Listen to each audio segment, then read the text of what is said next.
Oh my gosh. Put on your headphones. Okay.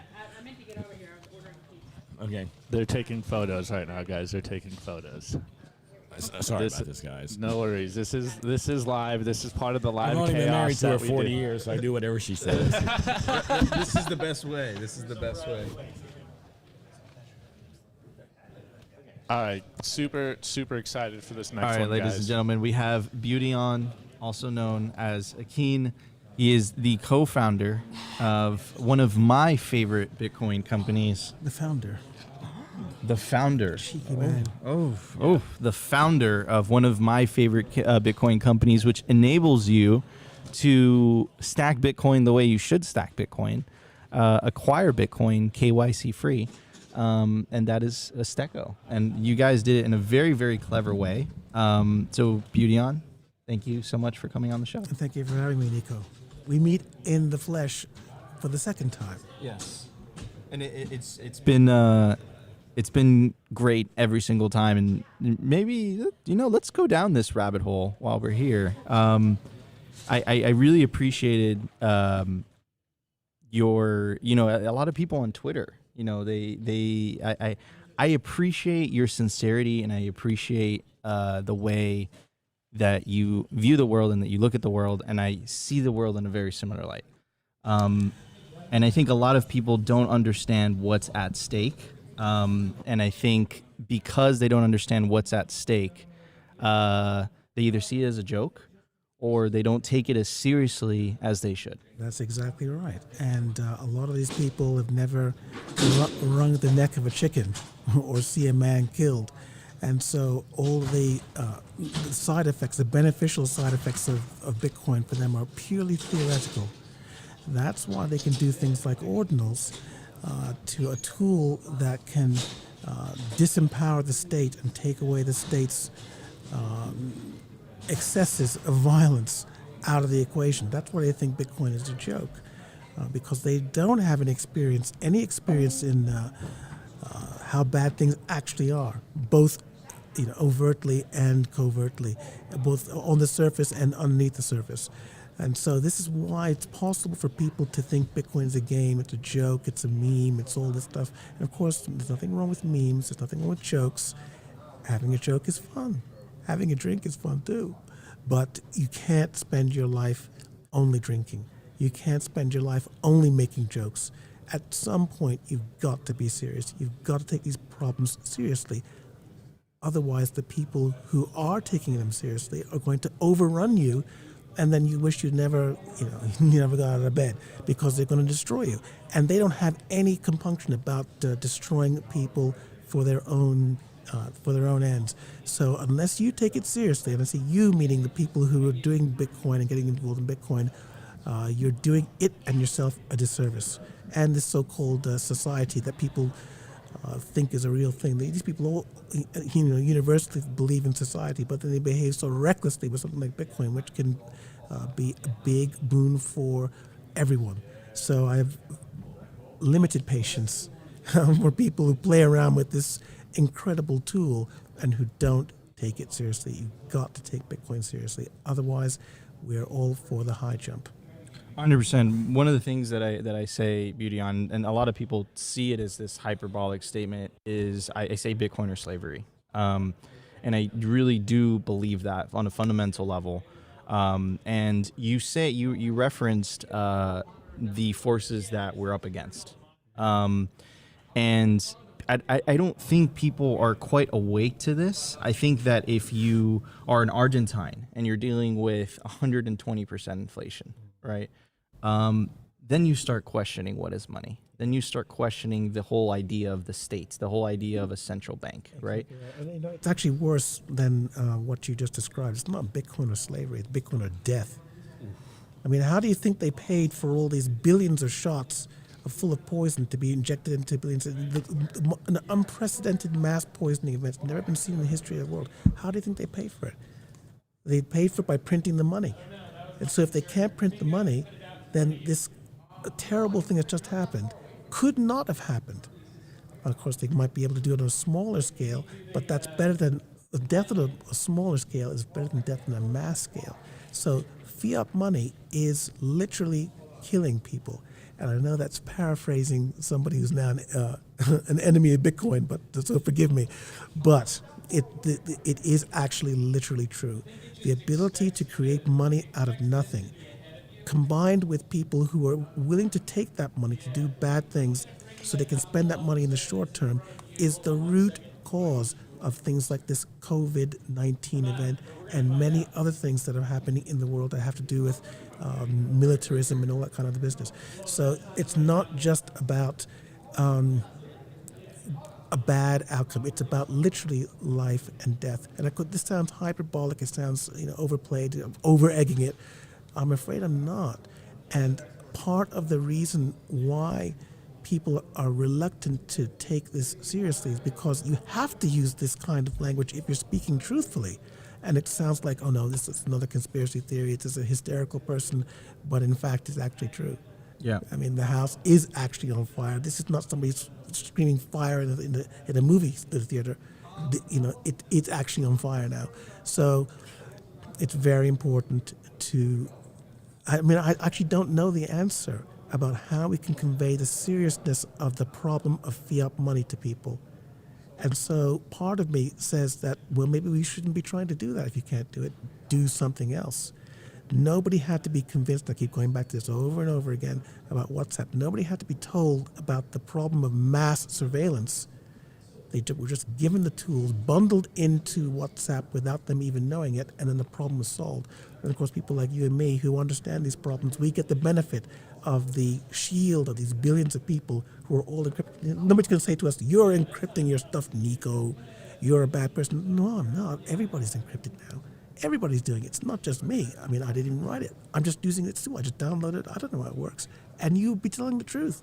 So this is, I'm convinced that something like this has to happen with Bitcoin, where we get it into the hands of enough people so that by a surreptitious means, so that we get the effect of its protection for people who actually know what it's for, by weaponizing the public, weaponizing billions of people without them knowing they're being weaponized.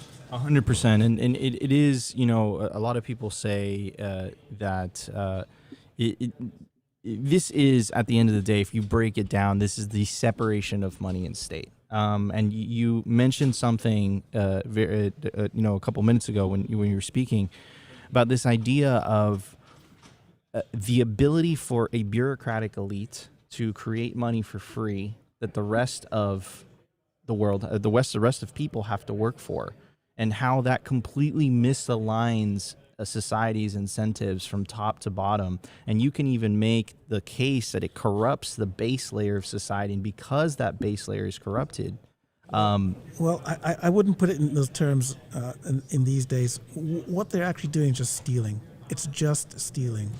And creating money out of thin air is a way of stealing where the victim of the theft doesn't know it's actually happening. It's happening in secret because those people are not being audited. And so the separation of money and state is not the problem. It's the form of the money that's the problem. And so if the money of the state was Bitcoin, that would be no problem at all, because the Bible says we have to have a government, and so we have to have a government. So if the money that the government has to use is sound, it's under strict audit, then the ill effects of fiat will vanish because there will be no fiat. And so that's the way to think about it. It's not about the separation of money and state. It's the introduction of sound money, where the control of the supply is not under the control of the state. Gotcha. And so it's important to articulate these things as clearly as possible. And I know there's a way that people like to talk about these things. And if it helps spread Bitcoin, I'm all for it. But separation of money and state, I don't know if that is helpful, because the state needs money, and they've got to use our money and not their money. Yeah, and we've had a conversation about this in the past, right? Because when a society is based on a sound money, right? The state it's a forcing mechanism, it's a forcing function, because they're not able to spend without direct taxation. That's exactly right. And It's a discipline. It puts a discipline Correct. on the state.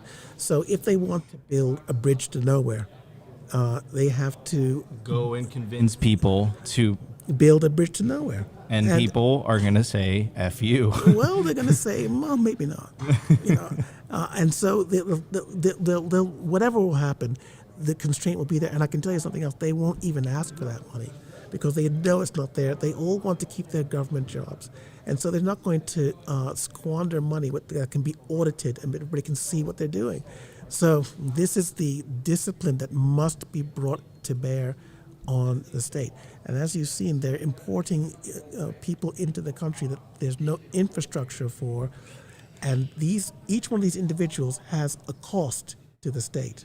And so even Eric Adams in New York is now saying, New York is full, we can't have this. And he's sounding like some kind of ultra right-wing anti-immigration guy. But math does apply to Democrats just as it applies to everybody else. And when you put the pressure onto them, all of a sudden they become numerate. All of a sudden they say, no, there's too many people. Open borders are a bad idea because there's too many people. Wait a minute, this is not your philosophy. This is not what you say in public. Now all of a sudden it is because the pressure's on you. So just imagine an overlay of Bitcoin over everything, where being rational about math is enforced by the rules of Bitcoin. You can't create money out of nothing. You can't just say, this is our budget and we're going to just print the money to do it. When that goes away, everybody all of a sudden will behave rationally about money. And the side effects of that will be like closing the border to illegal immigration, because we can't accept these people. We can't afford it, so we have to close that border. And so we can't just print money out of nothing. So we can't have bridge to nowhere. We can't have all of these community projects and everything where the money just doled out. All that will go away. And they will fight for it to go away because they know there's no money and they want to keep their jobs. And of course, if they keep their jobs, that's fine. If you like your government employee, you can keep your government employee. But you cannot spend money you don't have. And that's the discipline of Bitcoin. And you're not going to get this discipline of Bitcoin out of any WorldCoin or Ethereum, where the committee gets together and say, no, let's just double the money supply, just do it. And they will do that, by the way. So exactly right. So Bitcoin has that extra added feature where you cannot have a vote on how it works or what the money supply is. It's set in stone. It's like the atomic weight of a hydrogen atom. It can't be changed. And so that's going to be the financial system that we're living with. We have to live within its constraints, be efficient with it, and not at all wasteful or profligate or anything with it. And we're all going to benefit from that. All of that comes from one database, which is simulating money. And so I know it's hard for people to understand what it's going to be like to live under a sound money system. I think the best way of describing it through history is going back to the 1800s, when it was gold standard. But even that's kind of a stretch to get people to imagine. But people accepting how sound money works isn't a prerequisite to it becoming the standard of the world. We can't wait for everybody to catch up to this before it's done. It has to be done, and then they'll understand it by its effect, not in theory, in practice. Beautiful, beautiful. Beauty on. So I want to pivot the conversation to your baby. And what I mean by that is Azteco. And I know it's something that you hold near and dear to your heart, and it's one of my favorite Bitcoin companies in the space, and I think it is one of the most important Bitcoin companies in the space. So for anyone who doesn't know, if you don't mind, anyone who's tuning into the live stream, we got about 92 people watching live just on the Swan channel. I'm sure there's more on the BitBlock Boom. I'm sure there's more on Twitter Spaces. So what is Azteco, and what does it do? Well, the problem of Bitcoin at the moment is getting a hold of Bitcoin. It's actually been the problem from the beginning. And so when I first read about Bitcoin, it's a long story, it was very difficult for me to get hold of some. And having a software development background and also an interest in money, the nature of money, I was able to put together a business model and a delivery model that is similar to how people in the third world top up their mobile phones. And so it was obvious to me that this is the way to do it. So what we at Teco do is we produce a paper voucher with 16-digit codes on it. You take that to our website after you've bought it for fiat, and then you enter your address on that website, and then in about 3 seconds you get the Bitcoin. Just like topping up your mobile phone GSM account so you can make phone calls.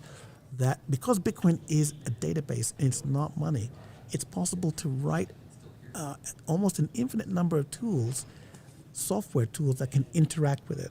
And so this is just one possible way of interacting with the Bitcoin database, where we print a 16-digit voucher code and you can redeem that code for Bitcoin. And of course, if you have a cousin in Brooklyn, New York, some people do, and they buy a $50 Azteco voucher, they don't have to redeem it and then send you the Bitcoin. They can send you the voucher code and let Nico redeem it.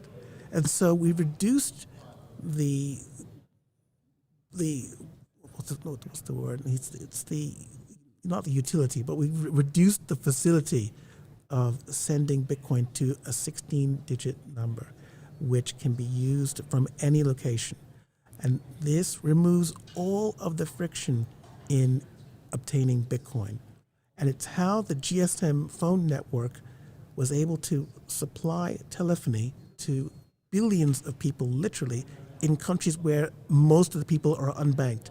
Did you know that most of the mobile phone users on Earth pay in arrears? They all top up their phone in advance so that they're able to make phone calls. They don't have an account that they pay, once a month, because they don't have bank accounts. They don't have any of these, financial facilities. And so this voucher system was used to put billions of people onto the telephones. And it can work for Bitcoin because Bitcoin is not money, it's a database.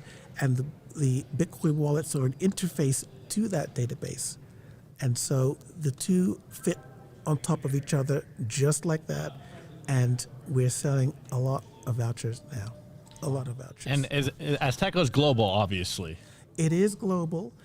We don't operate in any place that's UN sanctioned or any other nasty places, because we're for the majority of people, for the majority use case, ordinary people, if there is such thing as ordinary people, who knows. But what we're not trying to embrace trouble. I mean, there's some people who think that, Bitcoin is for enemies and Bitcoin is for, that's how you get in trouble. Yeah, we need to solve the problem for the ordinary person and help them to understand that Bitcoin is just a tool. And then what will come from that is websites, you name it, Amazon, whatever it is, will start accepting Bitcoin. And because Bitcoin eliminates payer fraud, the 10 or 12% of all credit card transactions being fraudulent will be a thing of the past, because Bitcoin removes the ability for people to fake a payment or to steal the credentials of somebody else to make a payment, because it's all controlled cryptographically from inside a phone. And so just for that reason alone, just for those savings alone, it should be adopted worldwide as a payment method for things online. And it will also bring into the fold the billions of people who are unbanked, who don't have access to e-commerce online, allowing them to pay trivially small amounts of money for literally anything you conceive of, whether it's a Netflix account, doesn't matter what it is. And so this is why Bitcoin is so exciting, so important, and it's not a joke. It's solving a very real world problem for literally billions of people. And what Azteco does is we give them access to Bitcoin in a trivially easy format that they can just get onboarded in literally 30 seconds. And so the hard part, after the software development, which is extremely hard, the next hard part was distribution. And so we now have a couple of companies that we're working with for global footprint, global distribution. There will be no place in LATAM, in the USA, in the EU, and all over the great continent of Africa where you cannot go to a supermarket, pay $5 or 50 Rand or whatever it is, and get an Azteco voucher and get onboarded to Bitcoin instantaneously. Love it. That's amazing. And also, I have friends that are Azteco vendors. So what's the process for someone to become an Azteco vendor? You have friends that are Azteco vendors? Yeah, one of my friends, my friend Joe Rogers. He's a huge Azteco fan. Joe Rogers, yes, indeed.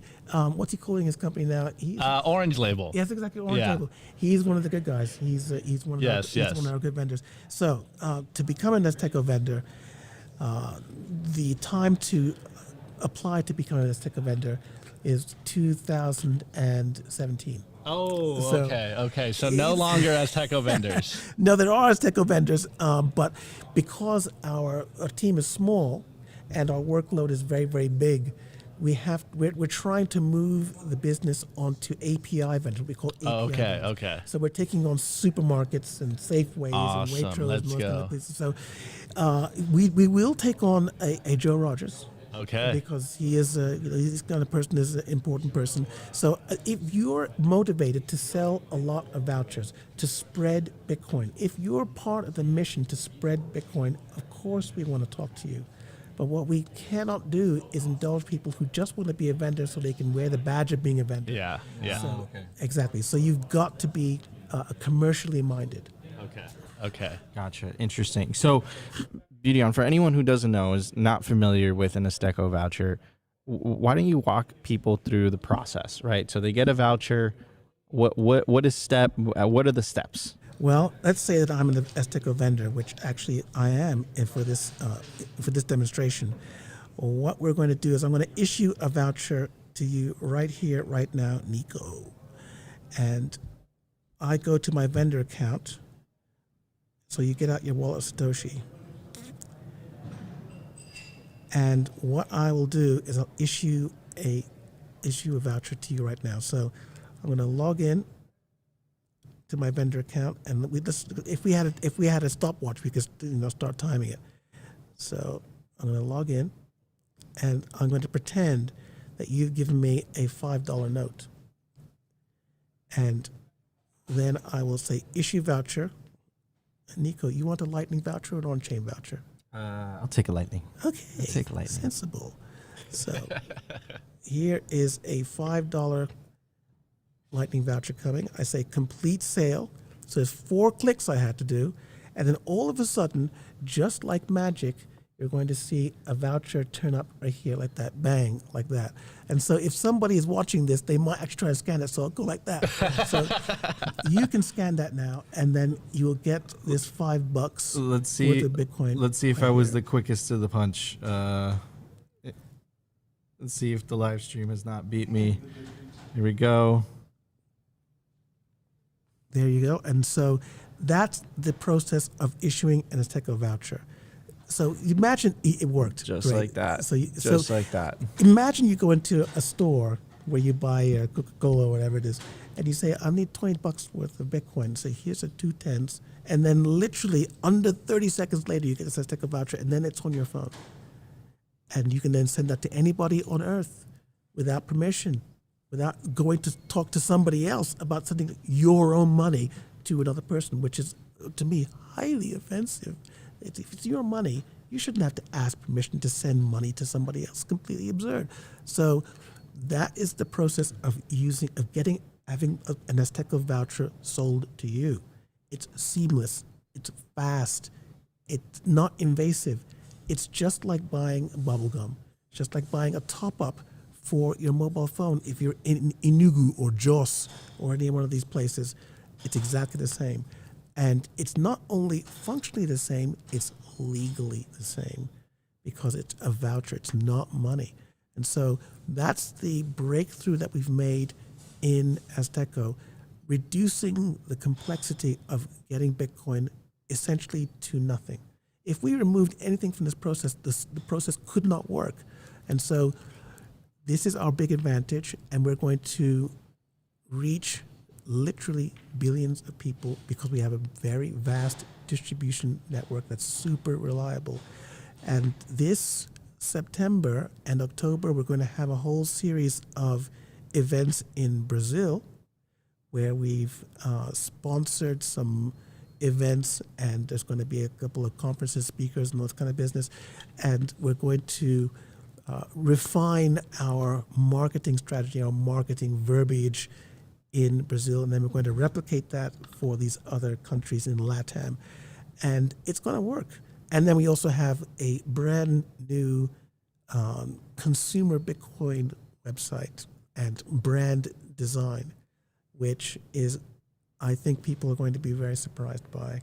So, and I alluded to this in the talk that I gave. This is also a very important part of making sure that Bitcoin wins. We have to go to the people where they are and not expect for them to come to us, because they're not going to come to us, especially in 103 degrees in Austin, Texas. So we need to bring them. We need to go to where they are. We need to brave the heat, and that's not just the heat. The other heat that the Gary Gensler's, that's another kind of heat. We don't even get into that. So we need to go to those people where they are, the people, the consumer, and then bring them Bitcoin on terms that they can understand, are willing to accept. I love the simplicity, and I remember this very clearly. I'm originally from Venezuela. I had the privilege of being able to grow up in the States, but I lived a lot. I lived some time in Colombia. I've lived in Venezuela, and that the what you're talking about, how people pay for their phones, right? Yeah. It's so common, right? Exactly. It's so common. And it's all about the minutes, and people start having those types of conversations. So I'm just curious, where have you seen the most adoption of these Azteco vouchers? Like, where do you see the most optimism? I don't know, but I'll tell you what my personal perception is. Let's hear it. And then I think Africa. I'm the most bullish on Africa, and the reason for that is because Africa skipped the whole hardwired phone thing, right? They have a lot of cell phone towers, and everyone has a cell phone, right? Everybody does. And Exactly right. and the continent itself is also, it's dealing with you couldn't say there's really any stable currencies. Like, there's the West African franc, right? The CFA. the CFA, the Central African franc. But am I wrong? Yes. Is it South America? Well, actually, the most traction we're getting is online. Online. Oh, so Yes. you don't know where it's coming. Well, we kind of sort of do. We can tell where the vouchers are being sold by which vendor is selling them. And so the so-called Africa, the countries in the continent of Africa, are very, very difficult to do business in. Nigeria is the number 2 country on earth for Bitcoin adoption, but it's very difficult to run a company there that provides this service, because the government is very, very hostile, irrationally so, I have to say, to Bitcoin. So there is a problem with that. Now, so basically, there's a site called G2A.com, and G2A has been doing absolutely incredible sales for us. And there's a couple of other vendors who have been doing sales in the millions of dollars, and they don't tell us where they're selling their vouchers because they don't want us to go directly to their outlets. So, it's I don't think there's a rule that we can identify yet about who is doing the volumes and why, which, it's fine by me, because as long as we're doing the volumes. But this next phase that we're going to be rolling out with this global distribution, I think LATAM is going to go absolutely berserk. Latin America. Yeah, Okay. absolutely 100%, Okay. starting with Brazil.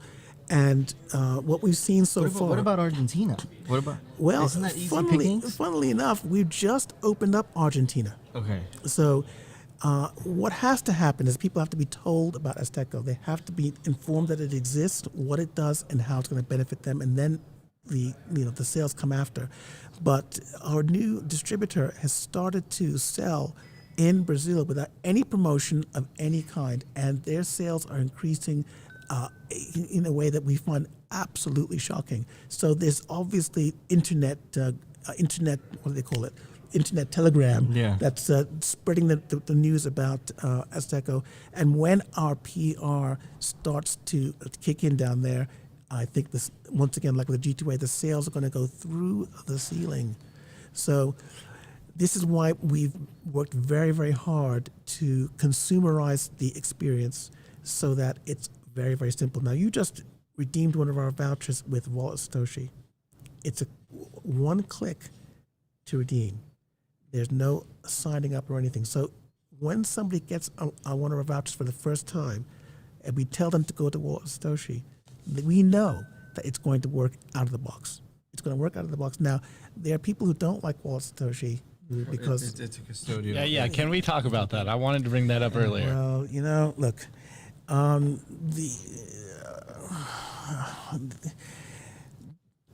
what's better?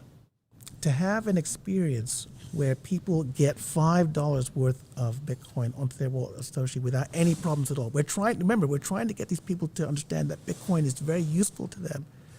What's better for that person?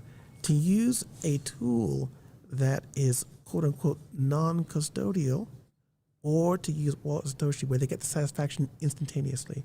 We get them hooked on Bitcoin.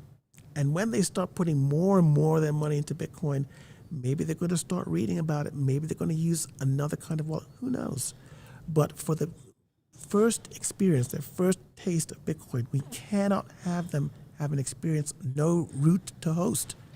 Now, you and I know what that means, but these people don't know what that means. And we can't be in a position where we have to explain, well, they have to have a route between the Lightning nodes, and because one of the servers is down or they haven't got a channel open, then we no, their eyes will glaze over. That's it. So for the first redeem, they've got to have a positive experience, an instantaneous experience, just like you had. Otherwise, we'll lose them, and then losing them means they go back to fiat, or they go back to WorldCoin or something like that. And you know that WorldCoin won't present a user experience like that to their customers. They won't allow it. So commercial thinking, strategic thinking, consumer-centric thinking must enter Bitcoiners' mentality at a base level, at a fundamental level, the first precept, the first thing that comes to their mind. Otherwise, we're going to lose. And I'm not minded to lose. Thank you very much. I don't want to lose this. I don't want WorldCoin to spread all over the world like cancer that we didn't have to go and surgically remove with by attrition by spreading Bitcoin against WorldCoin. Let's get out in front of them. Let's encircle them and exsanguinate them and destroy them before they get to everybody. How can you not understand this? So don't come to me with this business of Wallet Satoshi is non-custodial. I don't want to hear it because it's going to get in the way of Bitcoin spreading. This is not a game. This is not a cult. They're real people who need Bitcoin, and we have to serve them. And also, Wallet Satoshi might not be perfect. There are very few wallets that are perfect, by the way. Very, very few. I don't think I can even name one. I wouldn't even dare name one. But if Wallet Satoshi doesn't have a lot of money flowing through it, there is zero chance that they're going to have the opportunity to fix the way that it works so that it's acceptable to the Bitcoiners. They're not going to have a chance to do that if nobody uses them. So to cut money off from them with their user interface and their obvious expertise at serving the public is irrational. It's irrational. The Wallet Satoshi of today is not going to be the Wallet Satoshi in 5 years. They're not going to keep it. Do you think that they don't know what they're doing? Do you think that they don't know everybody's railing against them about being non-custodial? Come on. These people have got to grow up and realize that Bitcoin is a very serious business. Running a Bitcoin business is a very serious business, a very dangerous business, and they need to make money in order to write the software that they need to write. Now, I know, this before you say anything, I know of a wallet, yes? I'm not talking about anything. I know of a wallet that does not run testnet. It don't run testnet. They do everything on LiveNet, all development on LiveNet. Now, you know what testnet is. I'm talking about my Bitcoiners know what that is. That's crazy. And the reason why they don't do it is because it costs money to do that. It costs money to get these very complex arrangements in place. And so if they don't have the money to do it, You can't expect them to improve. We want them to improve. We don't want to kill them and punish them. You haven't behaved to the cult, and so now you must die. No, no, no, no, no. No. We should actually be giving more money to Wallet Satoshi. We should be sending everybody there so they become the billionaire wallet company in Bitcoin. And then all kinds of wonderful things will come out of that. I 100% agree. The onboarding experience, and it's the wallet that I recommend to people initially because you do not have to create a login. It's just you download the app and you can immediately receive sats. Exactly. Like this, right? So the convenience is key. I 100% agree with you. Now you said something, Beauty, on which you've also tweeted about couple times, and something that Opti and I have been experiencing as well is this idea of building a Bitcoin business. What I've experienced and what I've seen a lot is this collectivist groupthink in Bitcoin, and the attack on the strive for excellence, the strive for making money. I would say even the attack on capitalism. And to me, it kind of confuses me a little bit, right? Because we're all supposed to be Bitcoiners, and without naming any names or being any specific or whatever, but it's almost as if it's the demonization of success, it's the demonization of the pursuit of excellence, the demonization of wanting to be successful, of wanting to succeed, of wanting to grow a business. And I think it's short-sighted, because at the end of the day, without making money, it's exactly what you said. How are you going to expand? In the case of Simply Bitcoin, we have to make money in order to buy these microphones. We buy these microphones, we can provide a better experience. We provide a better experience, we can grow our audience. Right? Yeah, these are nice. These nice microphones. The omnidirectionals. So anyway, you're absolutely right. And this phrase that is in the so-called community, "Stay humble, stack sats." Humility is virtuous, but not if it's going to get you killed. And so people should be more ruthless about making money. And obviously not ruthless meaning that you do unethical things, but there's nothing wrong with making money. There's nothing. Money is a net good for society for people who believe in that. So the idea that people should not go for making money, and that making money is a bad thing, a toxic thing, this is immaturity. This is immaturity. And I wonder if those people have some kind of money of their own, which means that they don't have to make money.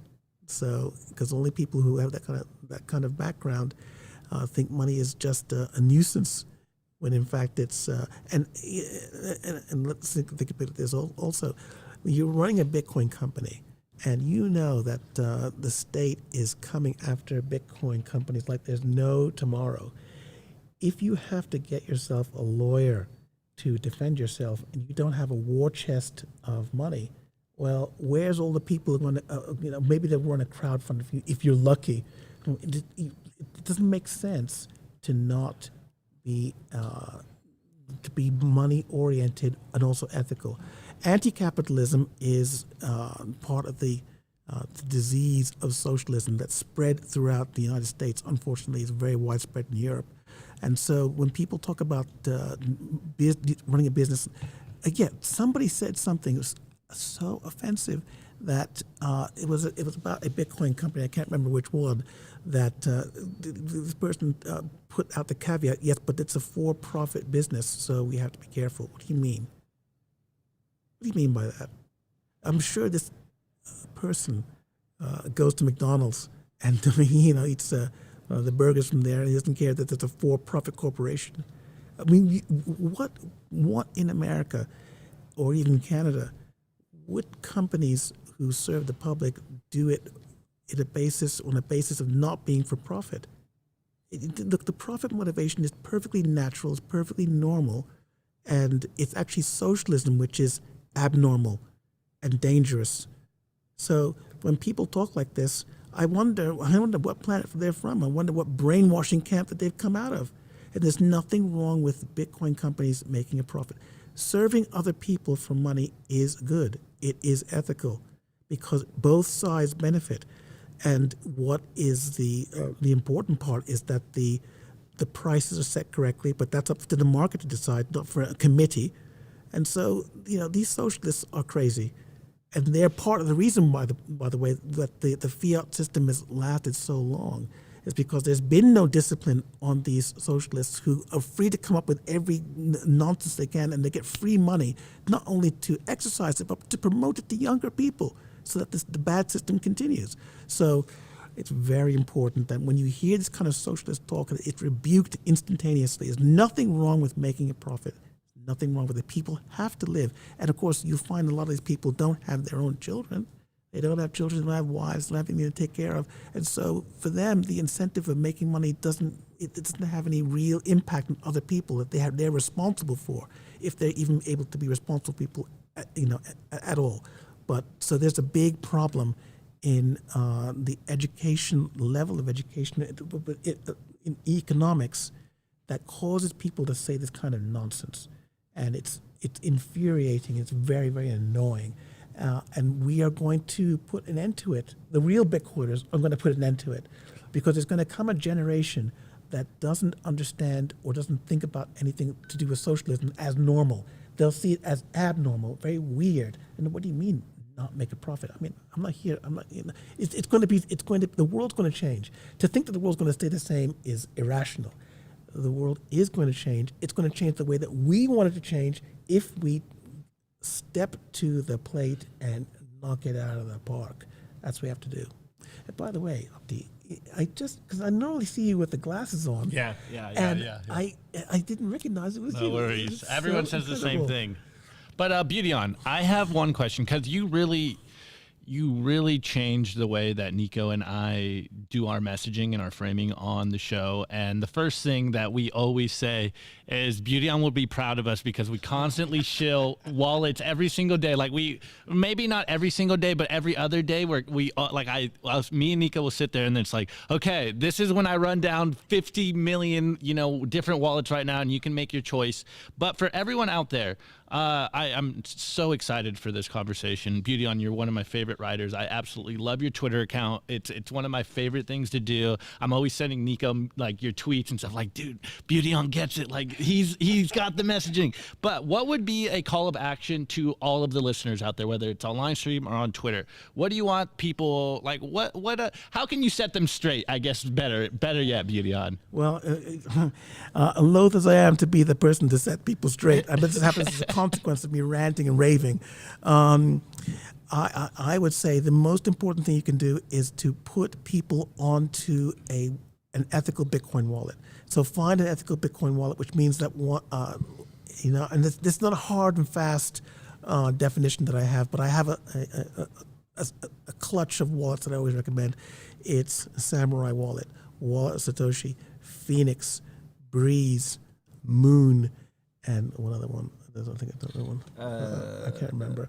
Anyway, those are enough. Phoenix. Yeah, He says Phoenix. Blue Wallet, maybe? Yeah, and Blue Wallet. Yeah. Exactly, Blue Wallet. And so I think these are enough wallets for people to get on with. Ideally, you have more than one.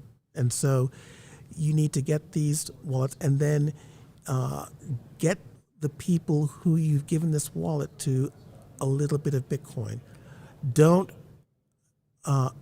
try and orange pill them. You're not going to orange pill anybody. Nobody's going to go read these books. Like I said in my talk, you and I should read these books. You and I need to know about the mechanisms and background of why these things are happening. And it's our job to then distill that down into a very, very simple phrase. And I was talking to somebody about this earlier. I don't know if you know the story about the Apple Lisa. Now, the Apple Lisa was a flop. And before they released it, they did a 9-page advert in the New York Times trying to prepare everybody for this Apple Lisa. And when it was released, it was a flop. It completely failed. And then Steve Jobs came back to Apple after having been at Next Computer, and after many months of thinking about this problem, about how to contextualize these very complicated, intricate, and super value computers, he realized that you cannot talk about the inner workings of them as a means of getting people to use them, understand them. And so he came up with it with the help of his marketing people, think different. And that replaced totally all of the descriptions of the f-stop, the condenser microphone, the gold cables. Nobody cares about that. This phrase, think different, helped to change Apple. And that's what has to happen in Bitcoin. And so when you get your friends to go onto Bitcoin, you've got to put it into a context that they will understand. Let's say you have somebody who is interested in helping people in the so-called third world, and you can put them onto wallets of Satoshi and tell them, now you can send this $5 to people basically anywhere in the world just like that. And so, you got to put to them, well, just imagine if everybody had this. Maybe you should put your friends on it as well. And then you find that just like with WhatsApp, people will start to spread it because it's a virtuous thing. They're doing it as a virtuous act. And that's the kind of motivation, that's the kind of motivating animus. I don't know if that's probably not the correct phrase, but that's the kind of motivation that we need to harness to get all these wallets into the hands of as many people as possible, to make people understand that Bitcoin is a very good thing for society, and you can help reform society, the basic problem, which is access to money, by just telling people to download an app. And then you'll find that you might find that people will start to download these things in the millions. And I think that's also something that might be missing from the current crop of Bitcoin apps, where there's no opportunity to utilize the address books of the phone owner to send a link to download the app. Now, of course, if you see in a Bitcoin app, can we have access to your address list? Of course, if you're, one of the paranoid Bitcoiners, you're going to say, no way I'm going to leave you that. No chance. I don't know what you're going to do with this. And so we've got to get over this paranoia, which often is very healthy. But we've got to get over it when it comes to that, because that's how the geometric spread of these wallets is going to happen, by asking people, can we use your address list? Do you know that Signal does that? Can we find out who's on Signal to add them to your contacts list? And of course, people do this because it makes it more useful to them. And this thinking has to be brought into Bitcoin wallets. It's anathema. It's blasphemy. But if they don't do it, we know what it means. It means that silver sphere is going to go right into the face of lots of people. And then you'll wish you had done it, because that is a far worse outcome than people sharing their address lists. WorldCoin is much, much worse than that. And so to avoid that, we've got to do that kind of thing. Otherwise, trouble is coming. And I love what you said, Akin, which is this idea of making Bitcoin products, right, human friendly, right? And the analogy, and you brought up Apple before, right? And Apple really revolutionized this idea. But the way that they did it was interesting, because back in the 90s, it was a baby. But it was predicted that everyone in the world would have a PC in their home, right? With the keyboard and the thing, and it was predicted, right? This is going to be a massive market. Well, that prediction was right. Now, what they got wrong was that it ended up being this. And this won because it was what? Human friendly. This was built for everybody to use. Exactly right. Not a keyboard with this, of course, as the generations have gotten older and people have understand the laptop, but this will never beat this, right? Exactly. So I completely agree with you 100%. And also there's another thing about this, that this doesn't have a keyboard. Yep. Keyboard, and I'm sure you've seen the video of Steve Ballmer laughing about the iPhone because it doesn't have a keyboard, and business users need keyboards. This just shows you that even people at the highest level of the so-called tech industry don't understand when something new is in front of them. And that's what's happening with Bitcoin. They don't understand that Bitcoin is the most amazing, next best thing since sliced bread, because their thinking is about keyboards. Business users need keyboards. We need dollars. Businesses need dollars. We can't replace the dollar. Blah blah. The government is going to ban it. Blah. They can't understand it, and yet it is possible. It is possible to have a phone without buttons on it that billions of people are using, and it's not so much of a far step to imagine billions of people using Bitcoin on these devices. The question is, how are you going to get it to happen? And so that's the actual problem, and it's not going to happen by saying things are impossible. And that's the battle of our time, right? And and I'm honored to be in the trenches with you. Of course, Opti and I, we're in the information narrative trench warfare, like we like to call it, trying to win over the hearts and minds of people. And of course, you've been a big influence for us, nudging us to say, guys, it's not enough to do a meme review and talk about the news. You literally have to tell people the actual solution.